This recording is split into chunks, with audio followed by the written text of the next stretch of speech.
নমস্কার বন্ধুরা, village blog with Chiran বাবা চ্যালেঞ্জে আপনাদেরকে স্বাগত। আবারও এসে গেছি এক রান্নার নতুন ভিডিও নিয়ে। আজ সন্ধ্যে আপনাদেরকে এক নতুন ধরনের তেলে ভাজার রেসিপি আপনাদের সামনে শেয়ার করব। আজ আমরা আপনাদের সামনে শেয়ার করব কুমড়ো ভাজা, বা এটাকে কুমড়ি ভাজাও বলে থাকে। আপনাদের সামনে শেয়ার করব কেমন এটা ভাজতে হয়। আপনারা পুরো ভিডিওটা দেখতে থাকুন। চলুন বন্ধুরা, কুমড়ি ভাজার জন্য যেসব জিনিসের প্রয়োজন সেগুলো নিয়ে নেওয়া যাক। দেখুন, এইরকম পাতলা পাতলা লম্বা লম্বা পাতলা পাতলা কুমড়োটাকে কেটে নিতে হবে।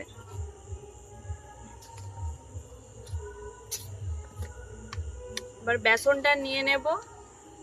আমি এখানে 3 থেকে 4 চামচ বেসন নিয়ে নিচ্ছি।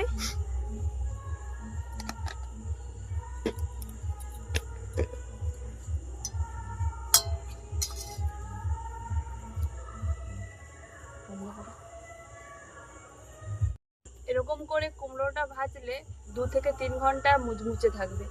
দেখুন, পরিমাণ মতো নুন দিয়ে দেব বেসনে, সামান্য একটু হলুদ দিয়ে দেব বেসনে, হাফ চামচের মতো লঙ্কা গুঁড়ি দিয়ে দেব,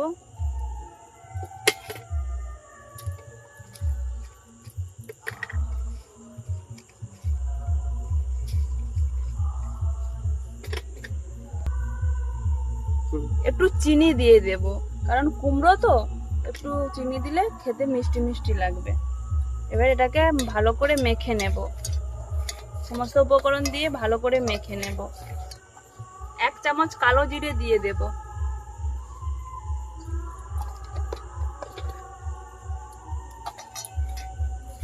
ভালো করে মেখে নেব।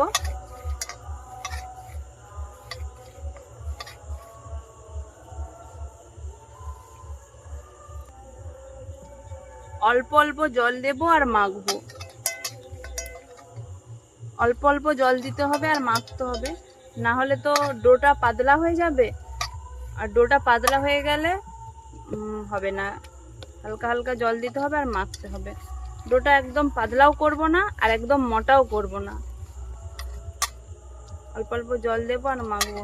ডোটা যত যত ভালো করে মাখা হবে তত খেতে মুচমুচে হবে।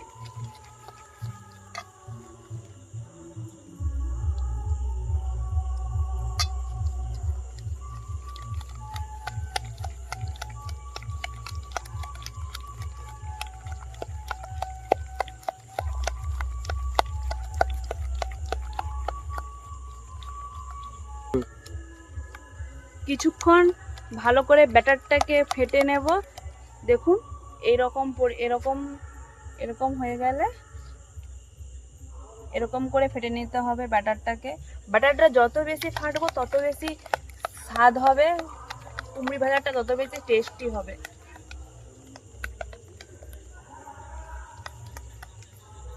এবার ব্যাটারটা ভালোভাবে ফাটানো হয়ে গেছে। এবার এটাকে 15 মিনিটের জন্য ঢাকা দিয়ে রেখে দেবো। 15 মিনিট পরে আবার এর মধ্যে দুটো উপকরণ মিশাবো। আপনারা দেখুন, মিনিট পরে আবারও চলে এসেছি কুমড়ি ভাজার নিয়ে। এবারে এর মধ্যে কিছুটা চাল গুঁড়ি দিয়ে দেব। বলেছিলাম যে দুটো উপকরণ বাকি আছে, চাল গুঁড়ি কিছুটা দিয়ে দেব। একটু সোডা দেব, যাতে করে এটা কুমড়োটা ভালো করে ফোলে। এটা মেখে নেব।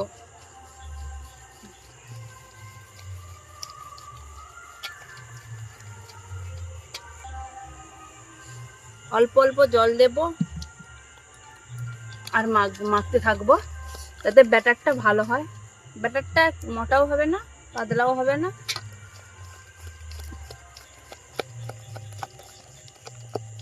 চালের গুঁড়িটা দিলে কুমড়ি ভাজাটা মুচমুচে হয়।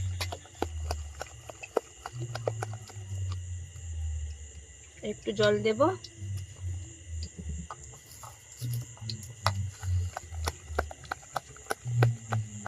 দেখুন, ব্যাটারটা এইভাবে তৈরি হয়ে গেলে এর মধ্যে এবার কুমড়ো ডুবিয়ে তেলে ছাড়বো। তেল গরম চাপিয়ে দিয়েছি। এবার কুমড়োটাকে ভালো করে ব্যাটারের সাথে মেশাবো। কুমড়োটাকে ভালো করে ব্যাটারটার সাথে মিশিয়ে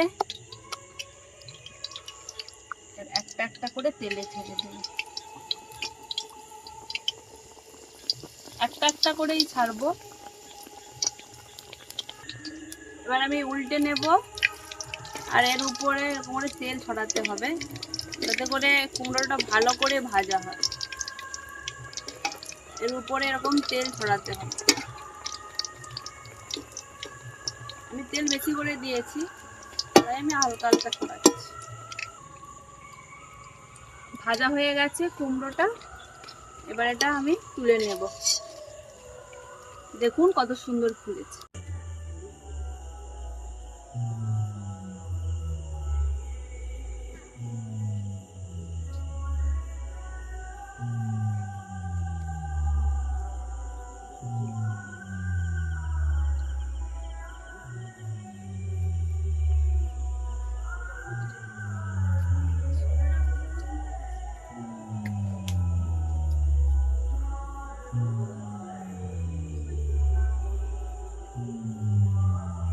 ব্যাটারটার সাথে মিশিয়ে তেলে ছেড়ে দেব।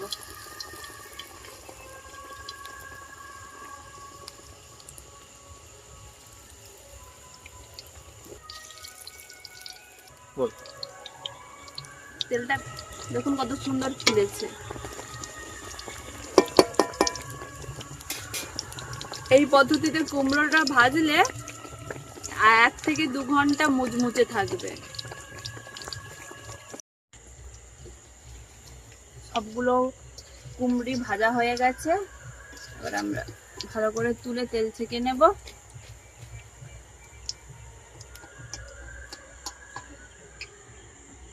কুমড়ো ভাজা দেখুন কত সুন্দর মচমচে হয়েছে। আমি যেভাবে বললাম আপনারাও বাড়িতে সেভাবে তৈরি করে খাবেন, নিশ্চয়ই খুবই ভালো, খুবই সুন্দর লাগবে।